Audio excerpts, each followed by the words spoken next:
All right. So today we have our returning speaker, Dr. Bill Liu. He is a PharmD and a BCGP. BCGP is a board-certified geriatric pharmacist. He currently supports the County of Orange Healthcare Agency's Older Adult Services behavioral health programs. He obtained his undergraduate degree in pharmacy from Washington State University and his Doctor of Pharmacy from USC. Bill gives presentations on medication topics to groups of seniors in the community and to senior service providers throughout Orange County. By appointment, he meets one-on-one with seniors to review and assess the medications, vitamins, and nutritional supplements they are taking. So with that said, I would like to introduce our speaker, Bill. Let me put the spotlight on you. Thank you so much, Ada. Let me share my screen here. Oops.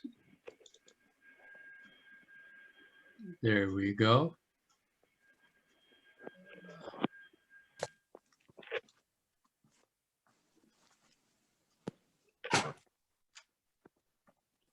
Good.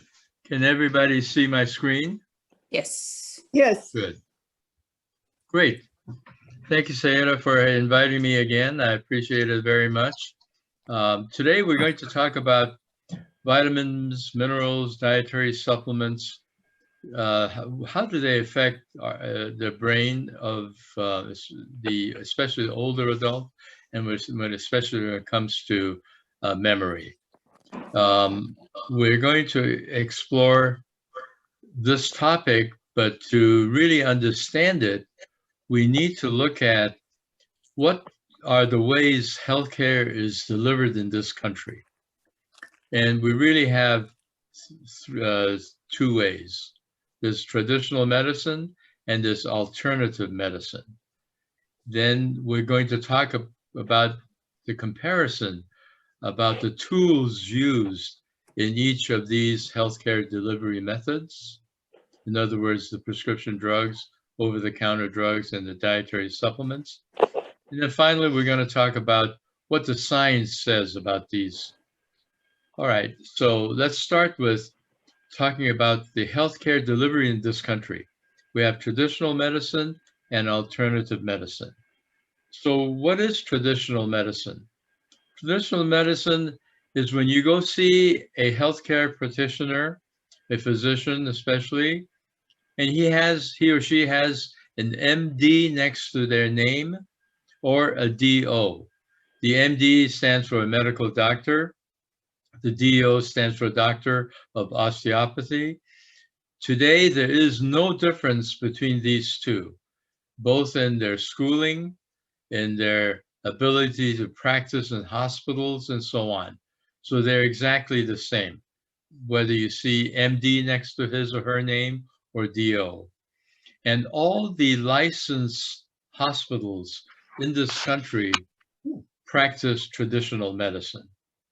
In other words, the nurses there, the pharmacists, the dietitians, the physical therapists, everybody goes along the traditional medicine route. Okay, so then what is alternative medicine? And this is really a trick question, because alternative medicine can be described easily in one sentence. It is anything that is not traditional. And each one of you can name some form of alternative medicines. We'd be here all day if we were to talk about them. This slide only shows some examples of that.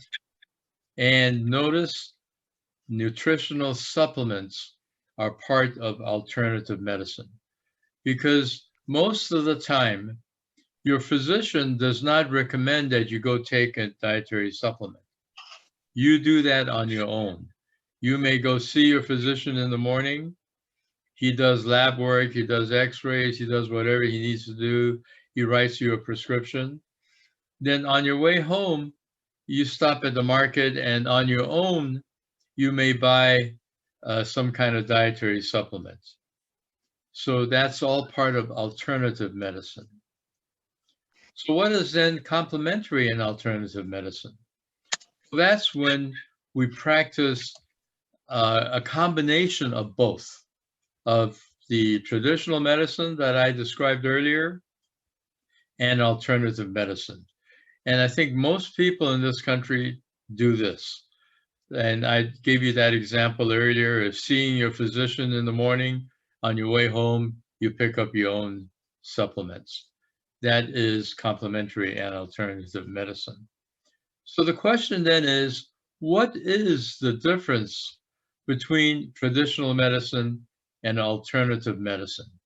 What is the sole essence, the primary difference between the two? Well, traditional medicine is evidence-based, meaning that to prove it in traditional medicine, you have to go through very rigid scientific evidence. We do not go by narratives like, oh, my uncle has a friend living in Kansas and they take this supplement, really worked for them. So we don't go by anecdotes. We don't go by what your friend or your relative said.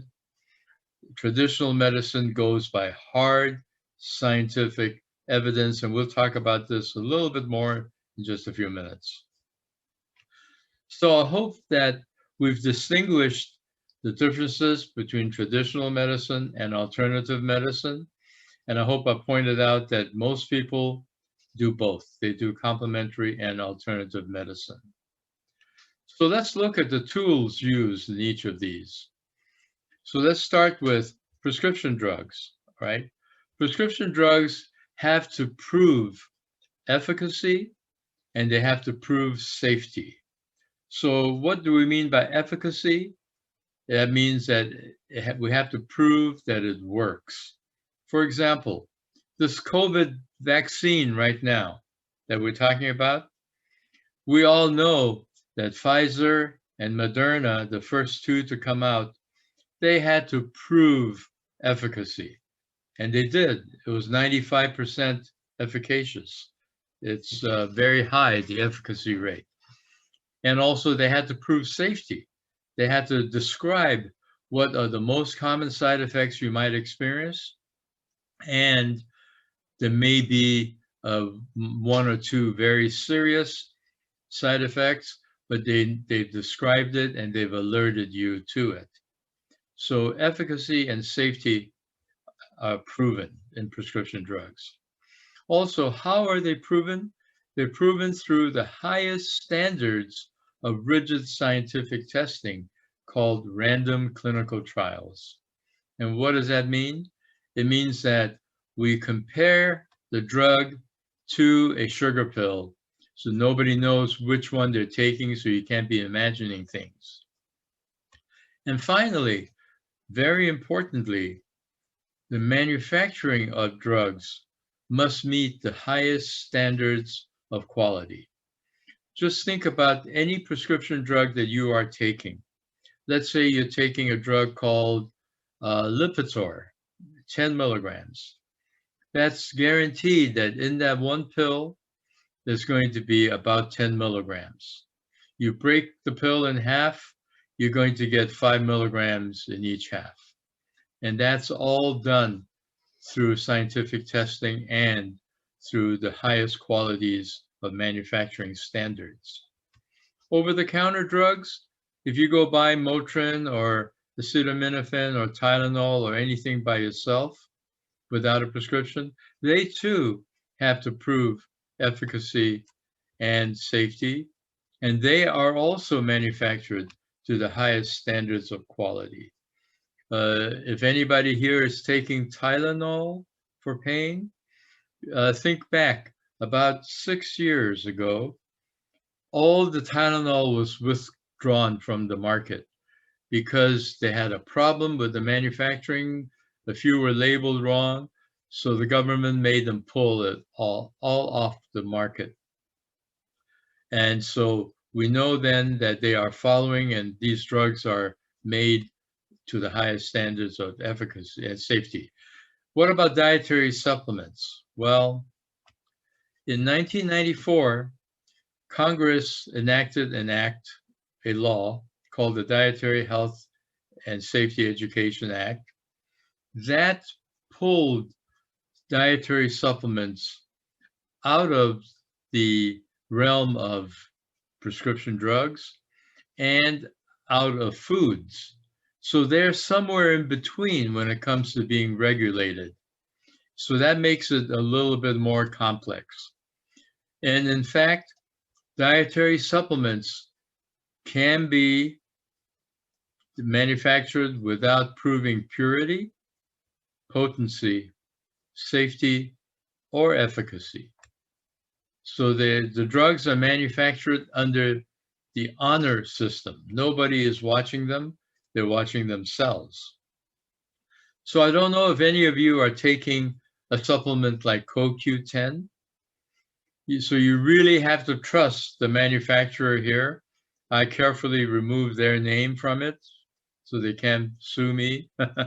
But if you take a bottle like this, you have to trust them completely that it's 200 milligrams of CoQ10 in there. You have to trust them that it's even CoQ10. Who knows what is in there? But nobody's watching them. They're watching themselves. Okay. So if you are compelled to go and buy nutritional supplements, at least look for these logos on the bottle. This USP one on the left there, that is probably the safest one. They are a non-governmental agency, and they certify that a bottle of supplement was checked by them to have the ingredients stated in the amount stated. So it's very important, if you are going to supplement, to buy quality supplements that have been certified by one of these agencies. Okay. If anybody shops at Costco here, you'll notice that their supplements all have that USP logo on there, that one on the left. The only thing that dietary supplements cannot claim are that their product can diagnose, can treat, can cure, or can prevent. They cannot use those 4 verbs. So instead, their marketing people are very smart. They will say, use our product because it can manage your condition. It can sustain your condition. It can maintain your condition. So what do those verbs mean? However you want to interpret them. So if you are thinking that that is going to help you, you're going to think it will, because they use verbs that can, stimulate your imagination. Okay. So in summary then, medicines on the left, they all must prove efficacy and safety, and they're manufactured to meet Food and Drug Administration manufacturing standards. They're being monitored by the FDA. Dietary supplements on the right-hand side, they do not have to prove efficacy nor safety, and the manufacturer takes the responsibility of what's in their product. Nobody's watching them. So we talked about the differences between traditional medicine and alternative medicine. We've also looked at all the prescription drugs, over-the-counter drugs, and dietary supplements. So now let's talk about what the science says about several of the dietary supplements that have been put out there on the market for cognitive function, for dementia, and for Alzheimer's disease. Okay, that's what we're going to concentrate on. And what do we mean by cognitive function? Well, in this presentation, we're going to limit that to thinking, how you perceive. What are your thoughts when it comes to perceiving? We're going to describe how you reason. Is your judgment sound and good? And of course, memory, which is remembering, especially short-term memory, all right? Now, dementia is when the above functions decrease severely, and they're much more significant than occurs with normal aging. And in older people, the most common cause of dementia is Alzheimer's disease. Okay. Now, the AARP, I'm sure you've all heard of them. They are a nonprofit organization, and they're the American Association of Retired Persons. Okay. Their whole interest is to keep an eye out for keeping our seniors well.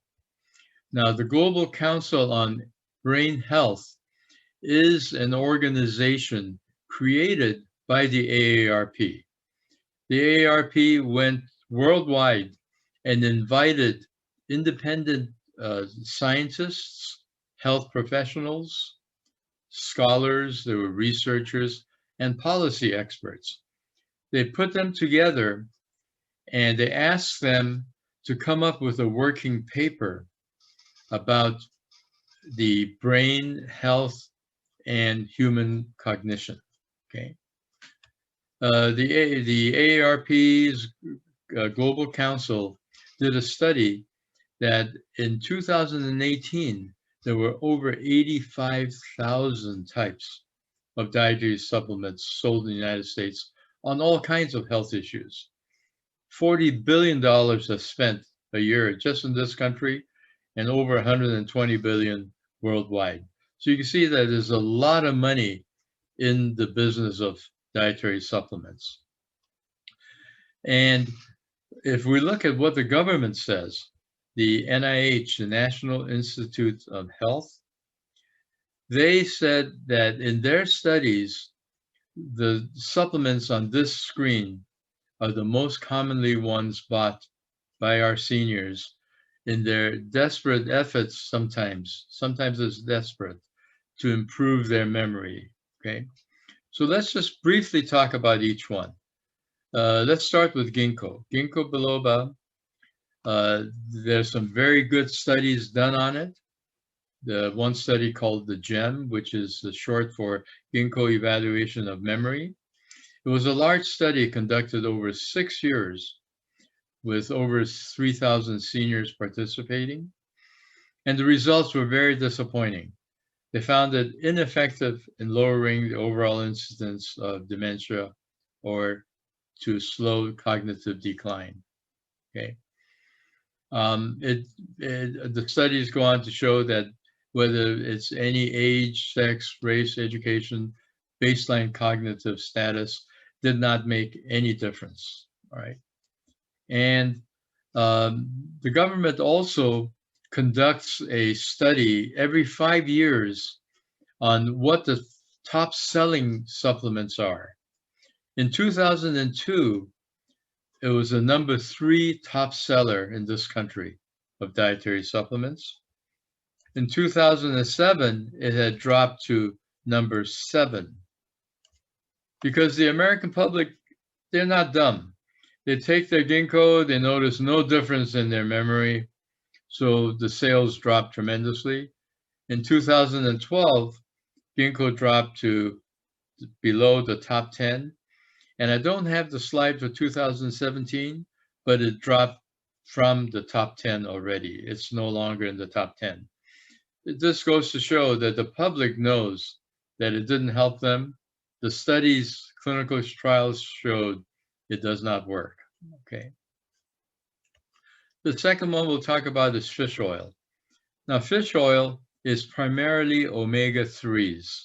Omega-3 is why we take fish oil. And the studies have also been somewhat disappointing when it comes to cognition.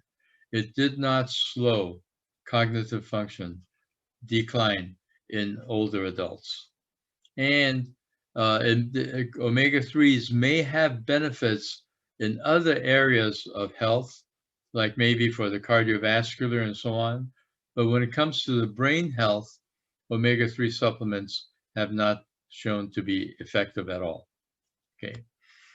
Now, in animal studies, they've showed that the omega-3s may decrease the APOE4 gene, and this might benefit slowing down the risk for Alzheimer's disease, but those studies have not been proven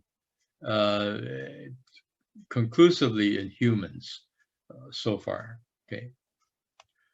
Grapeseed extract is another one that has been very popular. It's an antioxidant, and it does show a whole host of postulated health issues, like for blood circulating in the legs and so on. But when it comes to brain health, there have been very few good studies to show that it can help, although in theory they thought that it could, but so far it's only in animal studies. In human studies, there's not been conclusive enough for the scientists to go out to recommend this. Okay. How about curcumin, which is turmeric, the active ingredient in turmeric? There's a lot of studies going on with turmeric when it comes to arthritis and other inflammatory conditions. So the scientists thought, well, what about in the brain? If we decrease inflammation in the brain, can that decrease the cognitive decline also? But the few studies that have been done have been very disappointing as well, because no differences were observed between the groups that were taking this turmeric when it comes to brain function. Okay. Now, vitamin B12 is a very interesting one. B12 is known, of course, and much needed for many anemia type conditions, but it is very difficult to absorb from food, especially for seniors, because the stomach has to be acidic enough and they have to be able to provide this intrinsic factor in order for it to be absorbed out of food into the bloodstream.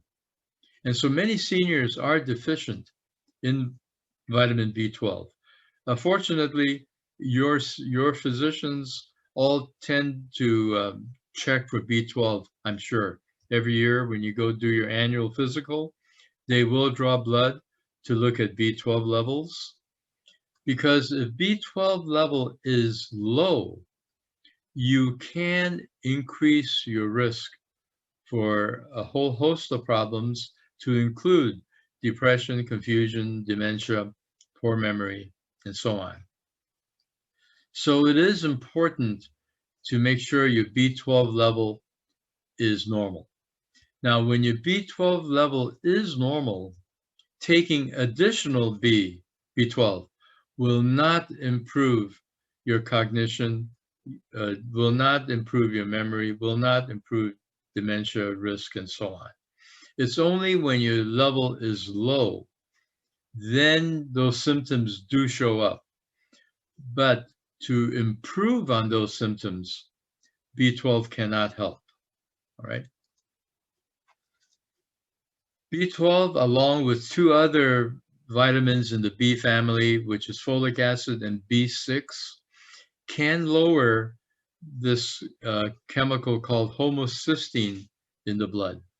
Now, when homocysteine levels are high, it is a marker that there's some problems going on.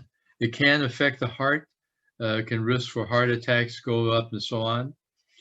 But it is not known that when you lower homocysteine, that you can improve on lowering your risk for dementia either. So that has been disproved as well. Now, in adults, the B12 level is not high, that recommended amount. It's only 2.4 micrograms. So it's very easy to supplement with. And so you can get all kinds of dietary supplements, but like I say, it is hard to absorb from the intestinal tract. So they do sell one that you can just put under your tongue, and it dissolves and goes right into the bloodstream that way. Okay, so you can look on the label if you are going to supplement with B12 to get the sublingual type. Okay, the next one is vitamin E. This is probably the most disappointing one of all the vitamins and supplements we've talked about, because not only is vitamin E not helpful to preventing dementia. But if you take large amounts of it, it can thin the blood. It does have a blood thinning effect like baby aspirin does to you. And so it can be one of the more dangerous supplements. Now, if you think back 30, 40 years ago, people were taking high doses of vitamin E, all right? But today you cannot even buy that much vitamin E in one pill. You cannot buy more than 1,000 units at a time. Most people take 400, thankfully. But even 400 is useless. It doesn't do anything for you. If you're taking 1,000 or more, you're risking thinning of blood. So please do not do that. And these next 5 supplements have not proven to do anything for cognition. All right, so we'll just skip by them real quickly. And the last 2, huperzine, this is a product from a Chinese herb, and it is a cholinesterase inhibitor, which means it has the same action as a prescription drug used to try to slow down Alzheimer's, called Aricept, for example. That's one of them. This drug in mice has shown to have that effect and may decrease the amount of beta amyloid plaques that can start forming in the brain. But in humans, some studies have shown that even if you decrease the plaques of beta amyloid, it still cannot reverse cognition because the damage is already done, so to speak. Okay. So, but these studies are still ongoing. There are several of them. So stay tuned. We do place some hope in this product. And phosphatidylserine is another one. This is nothing more than a phospholipid. It's a fatty substance that coats the nerves that are in the brain that connect the different brain cells to each other. So the thinking is, if you can protect that function and allow brain cells to talk to each other more smoothly, maybe that can slow down impairment in cognition. So those studies are also going on. So we're paying some attention to them, but it's too early right now to say that this definitively can help. Okay, so we talked about all these. Now, in addition, on the market, you will find a whole host of proprietary products. What do we mean by that? We mean that these companies will put substances to market without giving the full story of what they are, and they just ask you to trust them. One of the major ones is Prevagen. You cannot watch the evening news every day without hearing one of their advertisements. So they're very effective at advertising, and they've made a lot of money. That's their beautiful headquarters back there. You can see that big building. But let's see, what does the government say? What does academia say? And what does the AARP say about all these types of products? Okay, so let's start with, what does the government say? Well, the National Institutes of Health, they certainly have no dog in the fight, so to speak. They would love to be able to tell you, yes, there's some dietary supplements out there that can really help. Okay, so this paragraph says it all. It says that although a few trials of natural products for the prevention of cognitive decline or dementia have shown some modest effects, direct evidence is lacking. So what this means is there are a few studies that have been done. None of them are conclusive enough for the scientists to go out and give you a full-throated recommendation that they work, because that type of scientific study just has not happened yet. Okay. What about in academia? What are the university researchers saying? Well, we would be here all day discussing them. There are so many studies done by the universities. Let's just take one close to home. And this is a publication by a group of neurologists from the University of California, right here in San Francisco, and was published in the Journal of American Medical Association, one of the most prominent publications in medicine. And this is a summary of what they published, that there is no known dietary supplement that prevents cognitive function or for dementia. They remind everybody that supplements do not undergo the FDA testing for safety or for the review of efficacy. And they also alert you that some supplements may cause harm. And we talked briefly about that vitamin E in high dose, risking blood thinning too much, potentially may cause a hemorrhagic stroke. And so these are university researchers, and there's a ton of them like this throughout the country at most of the major, very well-known universities, saying basically the same thing. And of course, the AARP, they went and took the trouble, and a lot of invitations went out, not just in the US, but all over the world, to create that Global Council on Brain Health.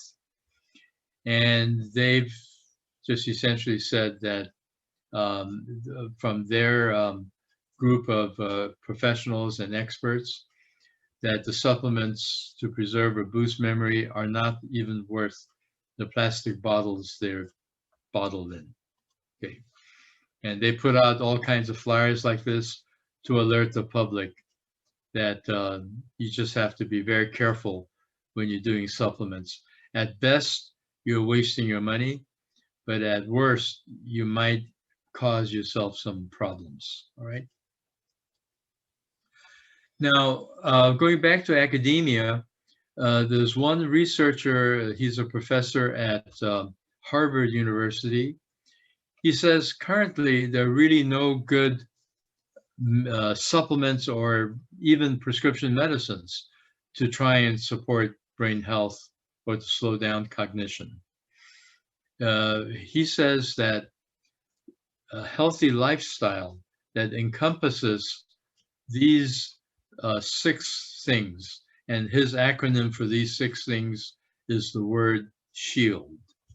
And what does SHIELD stand for? Oh, oops, sorry. What does SHIELD stand for? The S stands for sleep. He says it's very important to get adequate quality sleep. Sometimes this is very difficult to attain for our seniors for a variety of reasons. Many of our seniors do not sleep well, but if you know that you're not sleeping well, please see your physicians to see if they can help you achieve better quality and quantity of sleep. Okay. Because when you're sleeping, so many things are going on besides rest. You are also building up some of your large enzymes in your body. You're definitely restoring immunity, which is so important today with COVID going on. And so sleep is multifunctional in purpose. H, a pretty hard one to attain, handle your stress. So many people go around stressed all day long. They worry about this, they worry about that. And when you're doing that, you're secreting certain hormones, especially cortisol. Cortisol stimulates the insulin to try and lower that, the sugar that's being released and so on. So it's just not good. Handling stress is very important, sometimes much easier said than done. I is to interact with people. I know we're now all locked down a little bit, but I'm so encouraged to see that you are participating in events like this that Sayeda put together for you. There are we're lucky in this day and age that we have good internet to be able to interact with people, FaceTime, and so on. E, exercise regularly. If your doctor has not told you not to exercise, then do it regularly, daily if possible. Don't overdo it. Don't increase your risk for falling.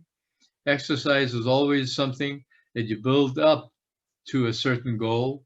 You don't start at a very high goal. You start low, work your way slowly. Get help if you need to. Get a professional, physical therapy, whatever is needed.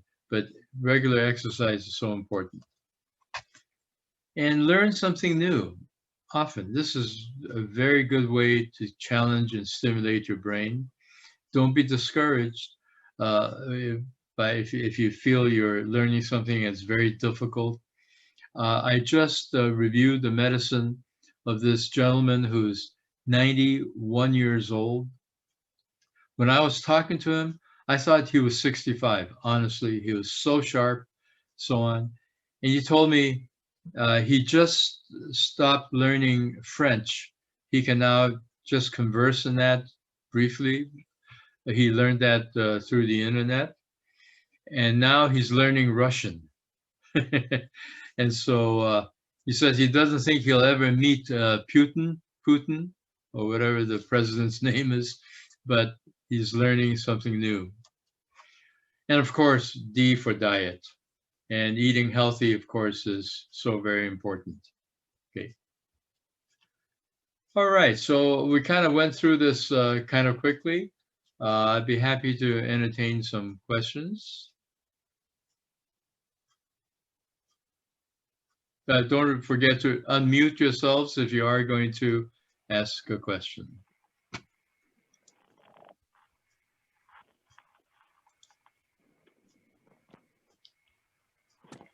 Thank you, Doctor. Yes. It's very, very informative. That's what my husband always has told me. You know, supplements really don't do any good unless you are deficient in some of the. Excellent point. Yes. You have caught the essence of what I presented. I'm so happy to hear you say that. That is the most valid statement made today between you and me. That supplements really are only needed if you're deficient in them. Outstanding.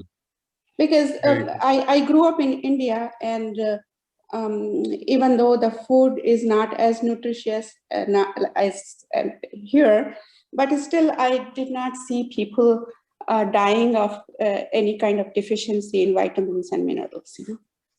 Right. Yeah. Yes, because when you think about it, and Sayeda here is the expert on food, when we're talking about these nutrients, they're really micronutrients. You need just so little from each one. And so if you're eating healthy, you generally will be touched upon.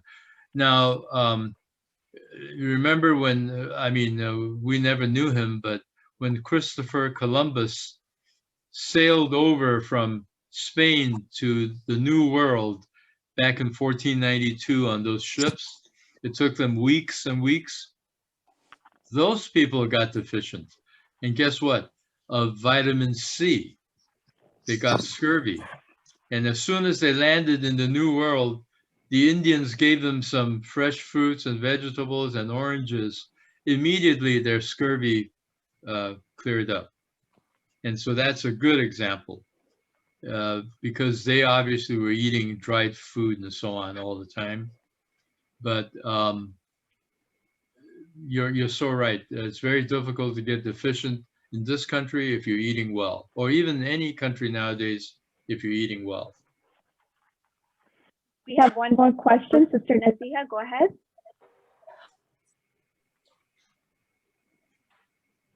I believe, as you said, that any supplement that here advertised please help us. And I believe in medicine. And I have experience where I tried by natural way to take something for stop.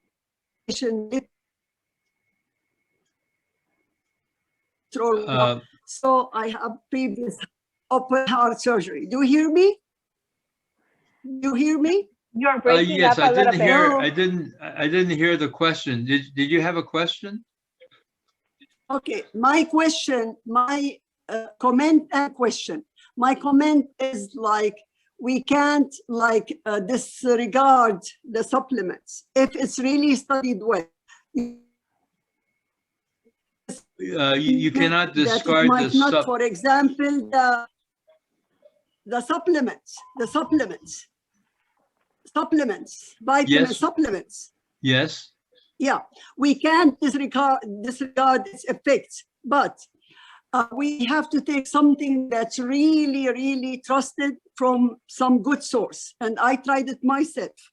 I am taking many supplements from dietitian, and I felt the difference. It's a year now. I'm taking different supplements. So all over something to clean the gallbladder, to clean the kidney, to cleanse, I mean, they're all made naturally and from good resource. And I felt the difference. So I don't stop taking medication. I take many medication. I trust my physician, but also the supplements, they really enhance my energy, and my energy, even my family, they said your energy is double what it used to be, my energy. So how can we, if we really so of supplement, I mean, if we studied it, doesn't mean we don't take it. No matter, I eat very healthy. I have smoothie every day. I walk half an hour every day. I exercise. I do activity for my brain, but my energy, it really went double after I'm taking those supplements.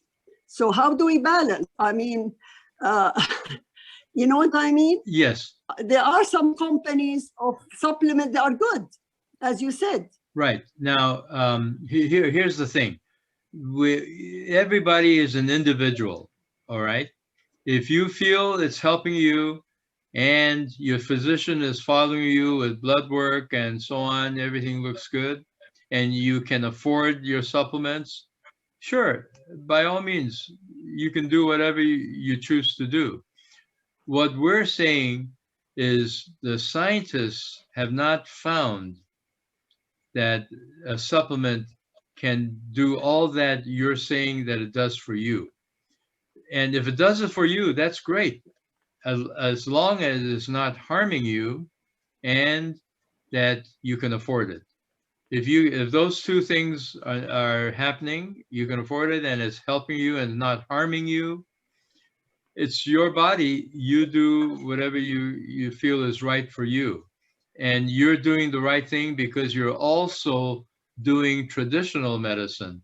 You're following what your physician is giving you, and your physician is doing lab work to make sure everything, all your organs are well and the supplements aren't hurting it. So, you know, I don't see any contradiction there. All we're saying from the scientific point of view is that some people who have found they thought supplements were helping them, they stopped all their supplements for a month and they felt no different. They continued everything else and they didn't feel any difference. I'm not suggesting you do that. It's your decision. But I'm saying that you are doing it very prudently by keeping in touch with your physician. Your physician is watching you, and so the supplements are not harming you, and you can afford the supplements. All right. Thank you for sharing your experience. Thank you. We have one last question, and then I'm going to have to unfortunately end today's session because we have a follow-up meeting at 12.